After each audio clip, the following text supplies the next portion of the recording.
Welcome to the Redacted Culture Cast. I hope that this is the episode that provides that kind of value that you can share with the people that you know. The place that we are at in the world right now is a decentralized but growing community. And the only way for that to work is if I provide enough value for you to share it with people that you value yourself. Now, the title of today is Brave New War. The reason why we have that title is because it is the title of a book that I have recently finished by Robb. If you're a regular listener of the show, I have talked about him a little bit recently. So let's get down to business, like the famous Disney movie before they get all weird. Right now, we are running a pre-order on 2 sets of shirts. There's technically 3 in here, but fine. We've got our inverted version, which are the black print on white, and then we have our subdued, which is black print on black. That is a head nod or a hat tip to the idea of subdued imagery involved in military operations. The idea of something being subdued is it's sort of like if you know, you know. If you know what to look for, you can find it. It's also particularly visible under night vision. So that's gonna if that's your jam, head over to redactedllc.com slash I think it's slash merch right now, but it's our store. And I really appreciate it because your pre-orders, your orders, and anything you pick up from that store is purely what keeps this show rolling. So without further ado, I've recently finished this book called Brave New War by Robb.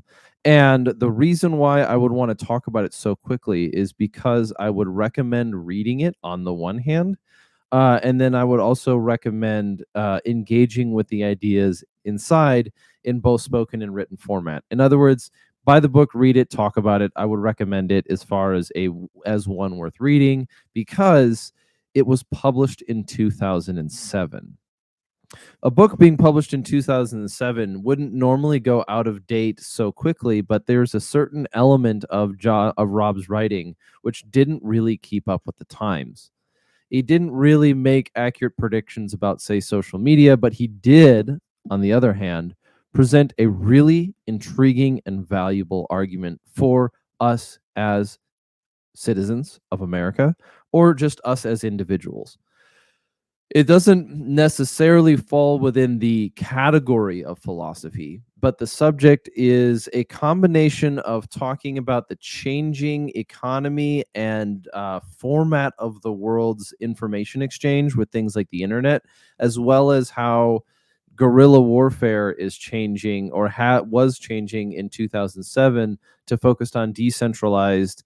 Maybe even networks is too solid of a term, but decentralized efforts by using Iraq as an example to attack economic targets to cause the most bang for your buck, so to speak.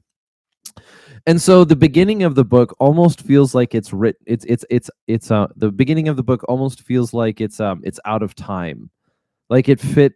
It's almost even like a time capsule back to 2006, 2007, where many of us were quite young, and so it allows us to look back into just the recent history and have some sort of understanding of what the mindset of the world was just before we hit this social media revolution and all of the chaos that ensued henceforth. But I think there's a certain principle that should be addressed. Now, Robb is essentially arguing that decentralization is inevitable. I'm going to restate that because of how important it is. Robb is effectively arguing that decentralization is inevitable. And while he's writing this in 2007, and he's saying that in order for the world to react to in order for the world to become anti-fragile or robust against the decentralized form of terrorism, which is what I mean by decentralized terrorism, is that there isn't any hierarchy that can be attacked, so to speak. There isn't any sort of network that can be dismantled directly because of the open source nature of information, technology, weaponry, target descriptions, so long and so forth. That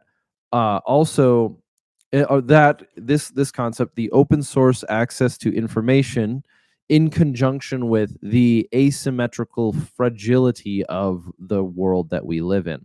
Let me go back to a full screen for those of you on YouTube. On the one hand, we have on the one side of the argument, or not the argument, on the one factor that contributes to this situation is that the due to the internet, whether it's the light web or the dark web, however you want to talk about it, due to the internet, there is so much information available. And I'll use an example that's much more present and relevant to our day and age. As it stands in the United States, all of the people who are good at violence are willingly not participating in it. Let me be clear on that one. When we see violence in the streets, when we see violence in the schools, when we see violence done by, let's just say, individuals, they don't tend to be very good at it. And the amount of information on the capability of violence is actually quite vast in comparison to other times.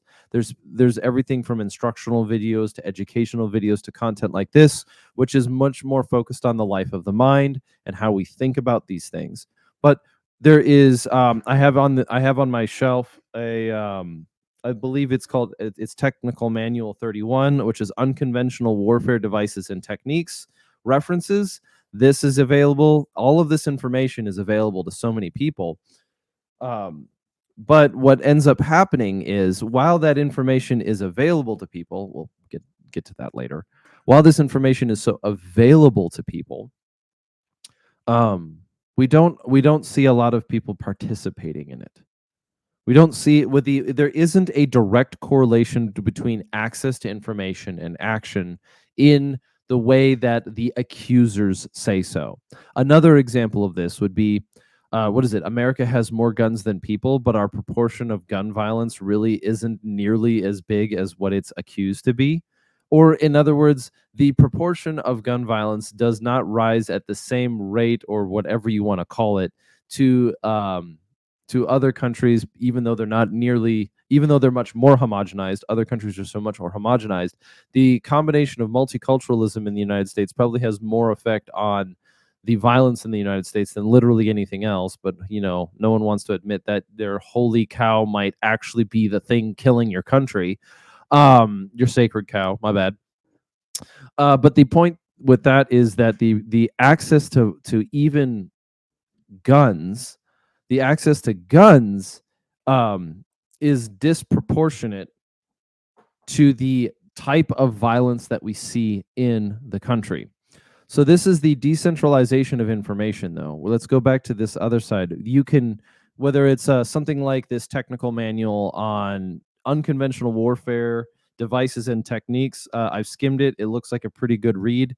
Or it's the access to open source information through the internet, through social media, through all of these like information or even intel. Let's just call them OPSEC failures. There's all these intel OPSEC failures that exist out there, which jeopardize our safety, in quotes, because of how easy it is to find information. I think in some ways, the population of the United States is, well, maybe I shouldn't go too far down that road. So that's the one side of the argument, is that you have open source information is one piece of information to take from Robb's book. The other part that he starts talking about, though, and I really don't know how well, I think this was at the early stages of this form of I think this was the early stages when maybe the West was becoming more conscious of this type of warfare being sort of like economic warfare. Although there are certainly people who were aware of it before then, but this became a little bit more, let's just call it front and center, was this idea of economic warfare. And economic warfare can look like multiple things, but in the case of Iraq, how they're describing it is that a decentralized, not even network, but a decentralized set of guerrillas could use a very small amount of resources to cause a very large cost of resource damage. Think of it this way: the expenses required to the cost of materials that it would take an insurgent in Iraq in 2007 to blow up a pipeline was something like 50 to 150 American dollars, but it would end up doing something in the millions of dollars of damage, uh, and that's a pretty good trade. If it costs me $100 to do $1 million worth of damage, and my primary model is economic warfare, that's a super weapon. I was talking to a fellow recently who was addressing the idea of fentanyl in the United States. And although there's a certain political aspect, which probably should be addressed on moral grounds, although there's a certain political aspect to even the mention of the word fentanyl, he brought up a really interesting point. The cost of the precursor. This is me quoting a person, so I my numbers will probably be off. But he said that the cost of the precursor chemicals to acquire that is required to produce fentanyl, if you're or the ratio is something like this. um the precursor, if I spend $350, 350 US dollars, less than the cost of a PlayStation 5, I can produce up to $25 million in profit or damage to the United States. Now I know that's profit or damage is kind of a weird way of saying it, but there what I'm trying to say, and what I believe this guy was saying, this fellow in his field, he was, in working or engaging in the world of economics, and then he had a military background, so there was this sort of combination of things. But what he was talking about was that for the cost of 350 US dollars in precursor chemicals, it is possible for an element, the gross summary of profits of those materials being sold in the United States in the form of fentanyl to reach about $25 million. So let's just say that $25 million is just simply money extracted from the American economy. It's not exported, it's extracted. So $25 million is taken from Americans, across a distributed amount of people, give $25 million to individuals, and that profit ends up trickling up back towards a non-American organization. That doesn't even count the cost of the police officers, the hospitals, the lawyers, the medicine, all all of these social infrastructure elements, the car crashes, the funerals, the grief, the alcohol abuse that comes from $25 million, that comes from that fentanyl being consumed in the United States. That would be an example of a very effective economic tool, because or economic weapon, because on multiple accounts, let's just say it's even, let's just make the assumption that it's intentional, because that does need to be assumed, or it needs to be understood. When I say it needs to be assumed, is it is an assumption at this point in time, at least within my understanding. But let's just assume that it's intentional. Then I not only if I'm using this idea of fentanyl as a weapon, I'm doing $25 million worth of damage to your economy, in addition to probably 3 times that in just the expenses and the civil infrastructure weight that's being put on your country. And that's for every $350. That's a pretty strong weapon.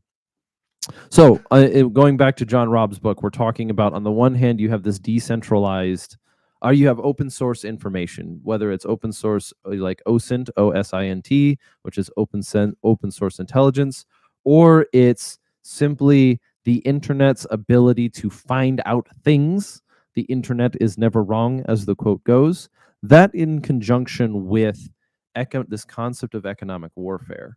And this concept of economic warfare, which is, instead of engaging in the exchange of bullets and bombs against people so much, is it's destabilizing populations through damaging primarily economic factors. And as we were seeing in the example of Iraq in 2007, I know the way I pronounce Iraq, it might be a little odd to you, but Iraq in 2007 was to attack pipelines, and in America in 2023, one example might be the use of fentanyl. But there's another example that we've seen that makes some sense, and that is attacking substations or causing damage to the electrical grid, which put people in some form of back foot. They're standing on their back foot, trying to recover, trying to even survive. Let's just say in the winter makes it even worse. And both of these things contribute to what Robb is arguing will be decentralization, which will produce the need. It will produce a requirement for decentralization. But he's also approaching it, and why I think it's worth reading is because he also seems to be approaching it from a little bit of the position of the state, not the level of the individual. Robb is not arguing as a prepper for being a prepper. He seems to be arguing from the position of somebody with some relevance to the state, the United States as a whole. And I think that's actually a good perspective for us to engage with, because too often when we think of decentralization, we very, very quickly turn our focus to things like having our own water source, building our own radios, or having, or the survivability in some sort of pseudo apocalypse situation of the individual. Whereas he's also approaching it from the level of the state. In a sense, it goes really, really well hand in hand with Nicholas Nassim Taleb's Anti-Fragile, and I believe he actually cites some of Taleb in here, more in reference to the Black Swan type events. But there is some value to be added in this book. There's some value to be gained from this book in regards to decentralization. So what does he say? Well, I think I need to read two certain lines, and I'm actually going to read them from the end of the book. And one of them goes like this: regardless of whether or not we can muster the will to build decentralized resilience into our lives, it will arrive. In the near future, if we haven't made any moves towards decentralized security and resiliency, the system will break hard. Eventually and inevitably, there will be black swan events that directly affect the United States. The first casualties of these events will be the ultra-bureaucratic U.S. Department of Homeland Security, which, despite its new extra-legal surveillance powers, will prove unable to isolate and diffuse the threats against us. This quote, I think, draws out something that can give you as an individual a sense of encouragement, but also help describe perhaps what we're starting to see in our country.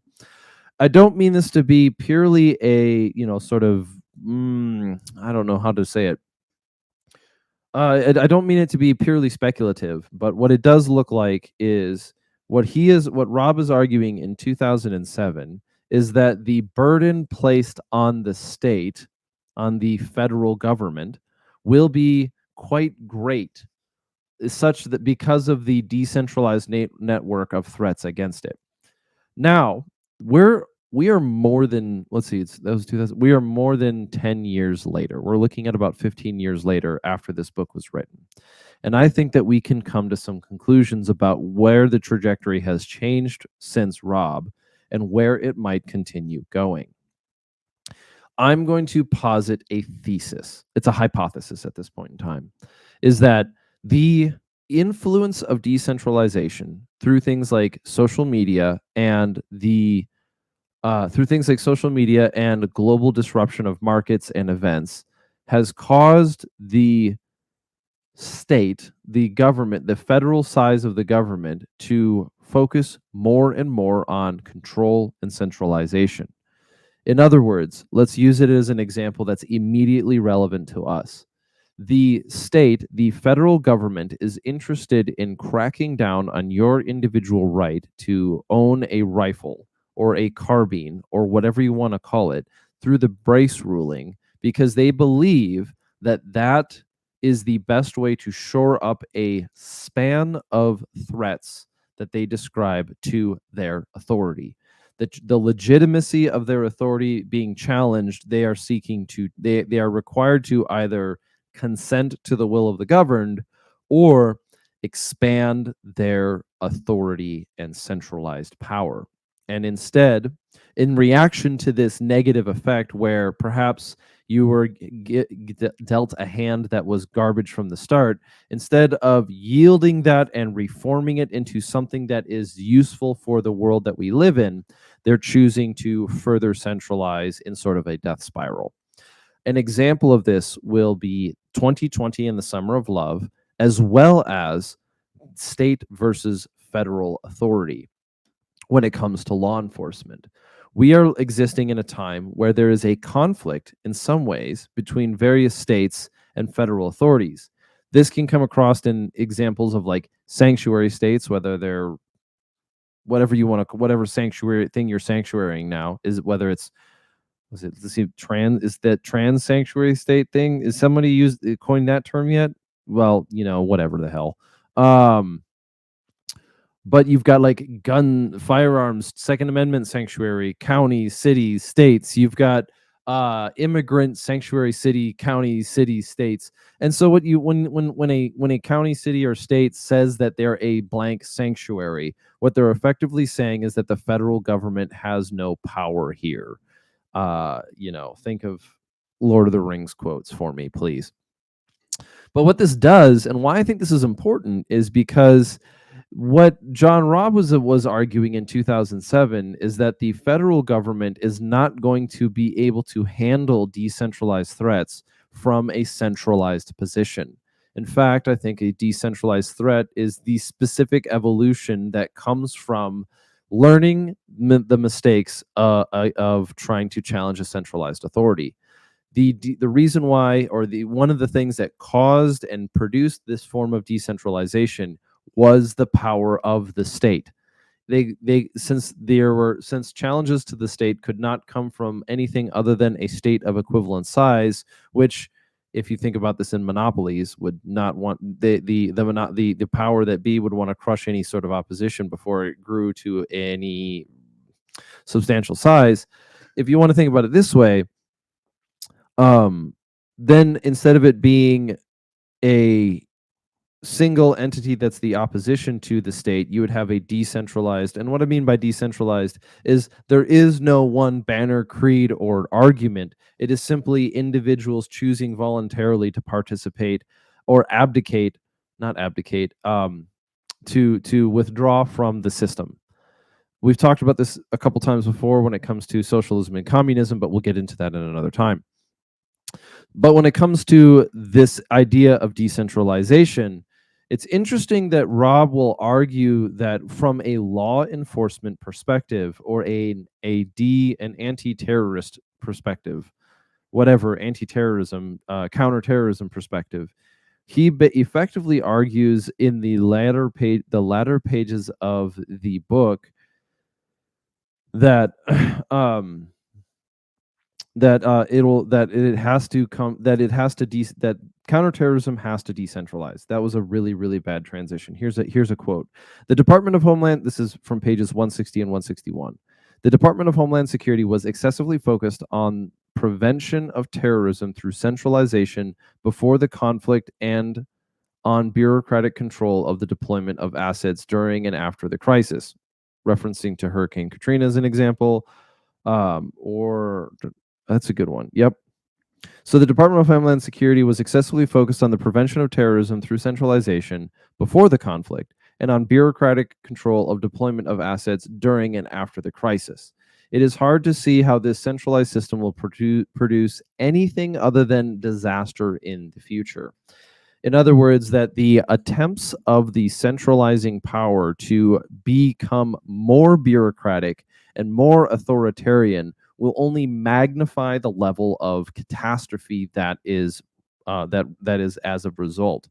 You could make the argument that one example of that is the repeated railway and infrastructure failures that we've been observing in the recent couple months. However, I still need to use a caveat there. I am not currently in a position to make a really good assessment on how out of the norm that is. And then, but what I can say is, just because whether it is or is not in the norm does not mean that it's acceptable. We do not, whether or not we're experiencing the same amount of train derailments, or we're experiencing more derailments than ever before, does not mean that it is acceptable going forward. We should expect those that are supposedly appointed and or elected into those positions to do their damn jobs or find a new one. For whatever reason, we shouldn't just expect the corrupt to stop being corrupt. Let's just be clear. But let's talk about decentralization, especially when it comes to security forces. When you look at security, and I mean this in the form of security, whether it's on a nation state or a single location, physical security in any meaningful way, one thing that we've observed in the world is that decentralization only improves your capabilities. But decentralization also requires something, that it requires that the individual or the smallest unit of decentralization is competent and capable up to a certain level. You cannot have decentralization with illiterate, incompetent people. You cannot achieve it, because if people are dependent on each other and if we have interdependence, there is a weakest link problem, which behooves you, military term, but behooves us as individuals to carry our weight and more. There's this quote within the Ranger Creed that has to go with, I will carry more than my responsibility. Or no, I will carry my weight and then some. Don't at me. You can't smoke me for not having every single line of it memorized 12 years later, or 10 years later now. Holy sh! I almost cursed, but I think it's almost been 10 years to the day. Huh, whatever. So back to decentralization of security. Think of it this way. If your local sheriff, who's elected, who's aware of the people, has the resources that allow him to integrate and participate and has the resources at his disposal to deal with and affect change within his community in regards to terrorist and counter-terrorist scenarios. It's not that they need to be more armored and more individual, but more empowered and as a part of the community. The closer that guy is to the community, in theory, the more able he is to address the threats of that scenario. And this does not scale. So in other words, the argument that the federal government made with the idea of federal forms of law enforcement is that the states couldn't handle the magnitude of crime that was going on. You can see this as an example perhaps with the mafia. Is that one of the reasons why we had to start standing up organizations that were federal level police stations? Could have had ulterior motives, and I will grant that. But their sort of stated purpose was that the states couldn't handle interstate level organized crime. But we don't live in those days anymore. We don't live in the same days as the mafia. And in some ways, the mafia was produced by the government, which is a little weird when you think about it, that we keep dealing with the problems that we create. And so, but we'll get back into that one. So the question, first of all, is does that exist? Is that the case anymore? And I think Robb is arguing no.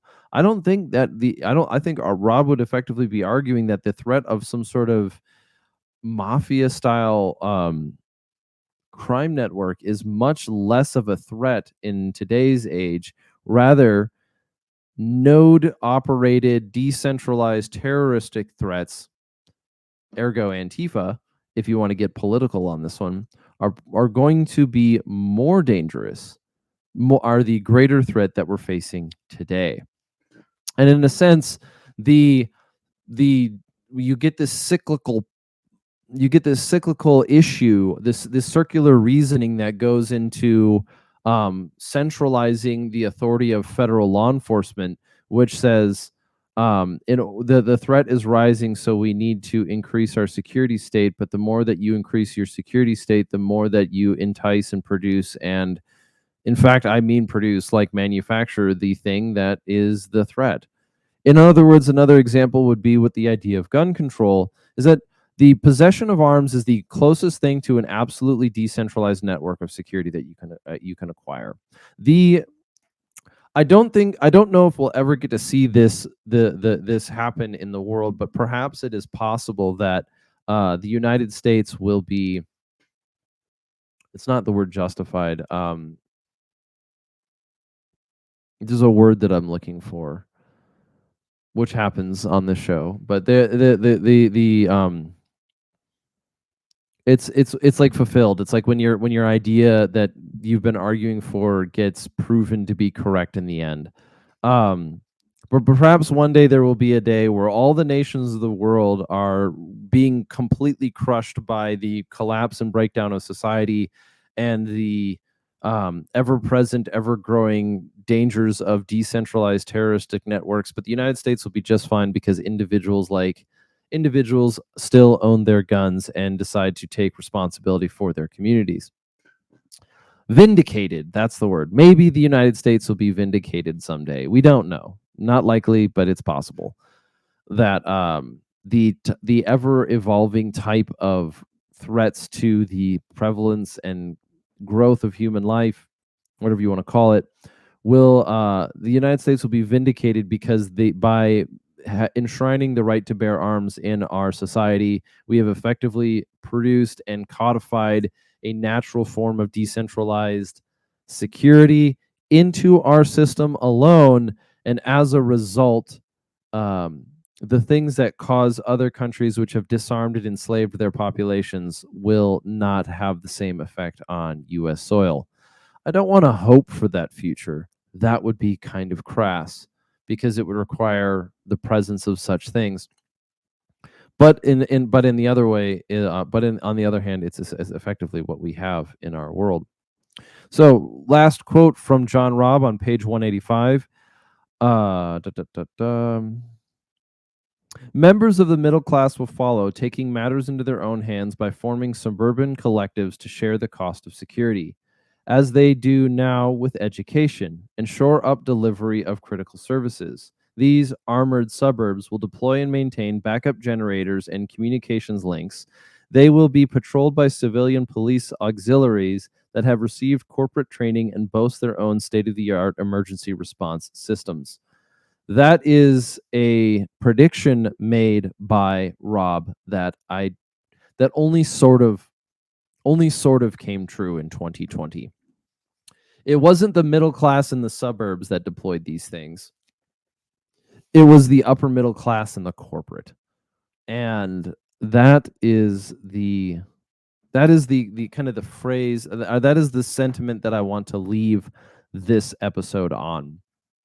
It's interesting that John Robb is arguing that decentralization is inevitable, and he's making that argument in 2007. But what we've seen since then in regards to the United States is actually the opposite. The government has tried harder and harder to centralize further and further by using federal control to create constrictions on the United States people. Two really good examples of this are the Brace ruling, which essentially puts the citizens of the United States in a state of jeopardy, whether it's because they can't have the things that they have used for self-defense, or because it puts them in a position of assumed guilt by the government, which is much easy for them to justify tyranny by. Kind of gross. Or another example of this would be the hiring of a great batch more of IRS agents, or the increase of taxes, or this new housing bill that is trying to essentially make the responsible pay for the actions of the irresponsible. Yeah, I know that's a quick assumption of it.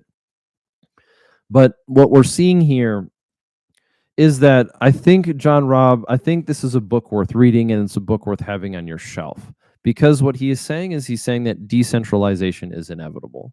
And if we're going to hold on to that thesis, I think I think what the world is going to look like in 20 years, in 10 years, in 5, 10, 15, 20 years and I think the trajectory that we're going to see as far as the United States is we're going to see a partition of powers in this country.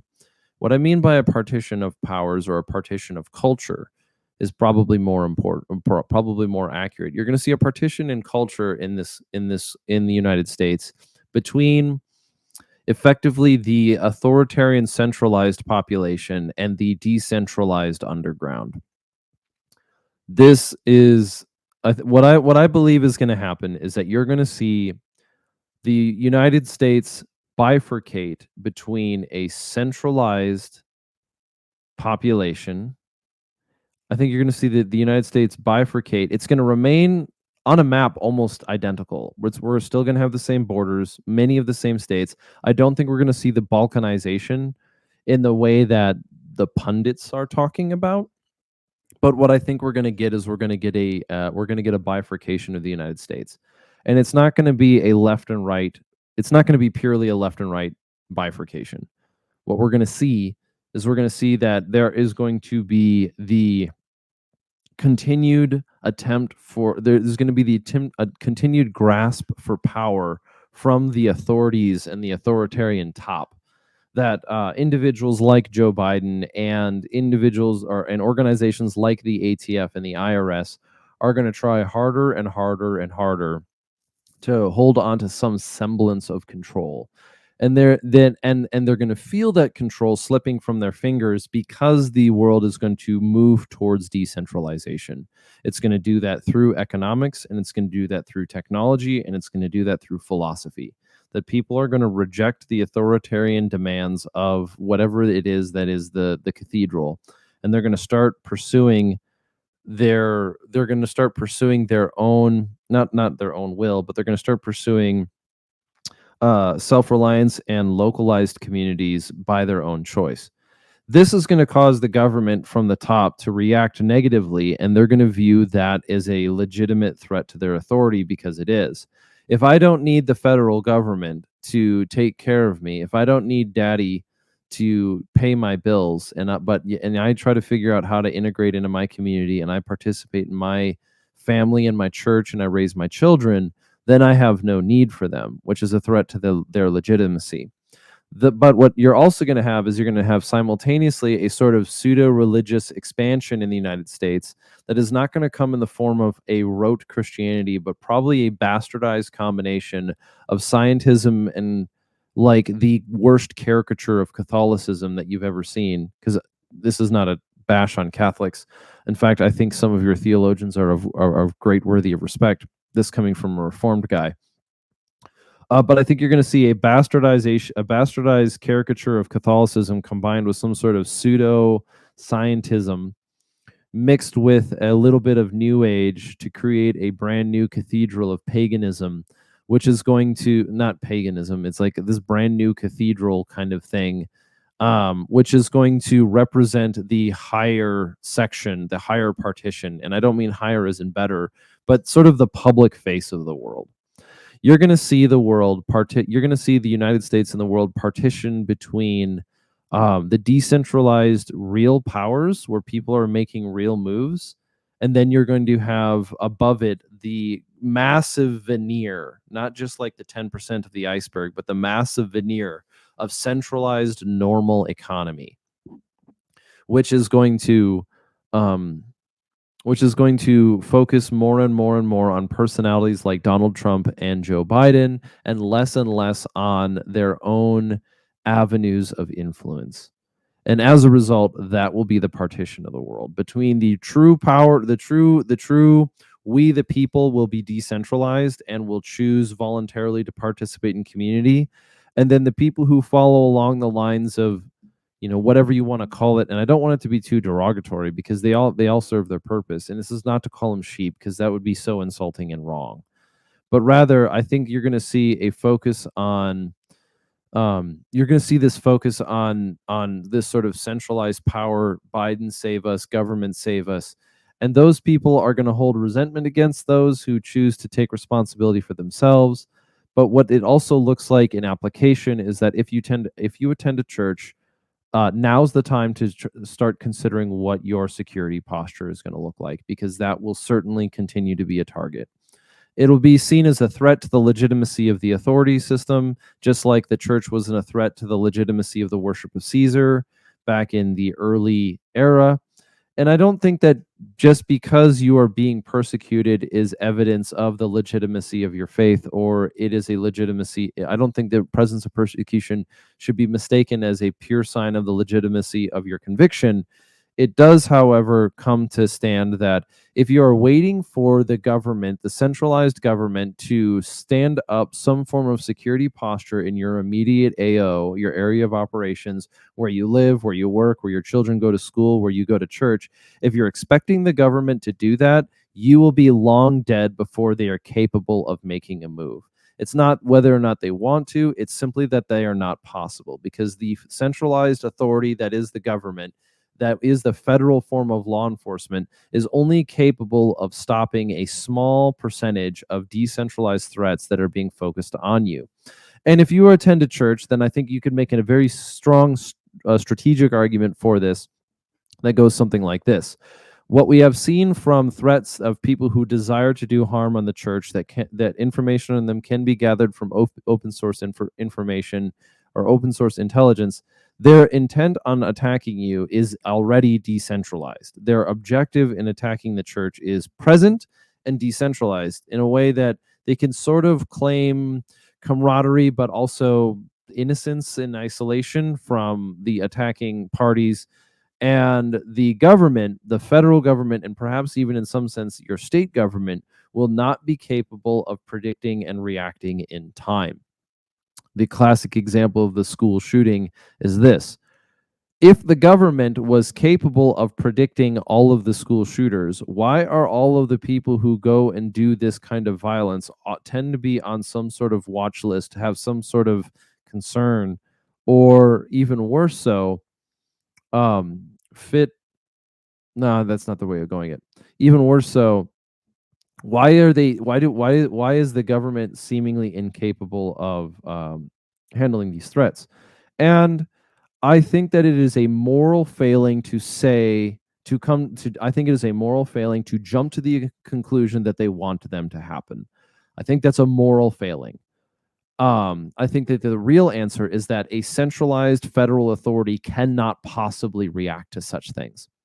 The reason why you have violence in the United States is because we have become ever more reliant on a centralized authority, a centralized form of law enforcement for these kinds of crimes or these kinds of tragedies and travesties. We have become so reliant on them, and simultaneously, we have become so reliant on them, and the types of things that we are seeing, these types of outbreaks of massacres and violence, are specifically the kinds of things that that sort of centralized federal government cannot respond to. So yes, if you want to make it political, say that it's that the idea of like centralizing gun control is not going to work, and you're absolutely correct. I believe that you're absolutely correct. But even then, why are you expecting them to be able to fix it in the first place? The tool can't do the job. Start looking elsewhere. Stop expecting the federal government to get their act together. Focus on your own community. Focus on your own church.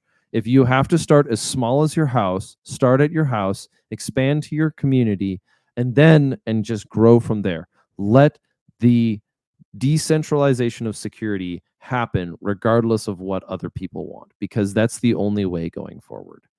That is the only way going forward. If that, at least that's the argument that's being made in Brave New War by John Robb.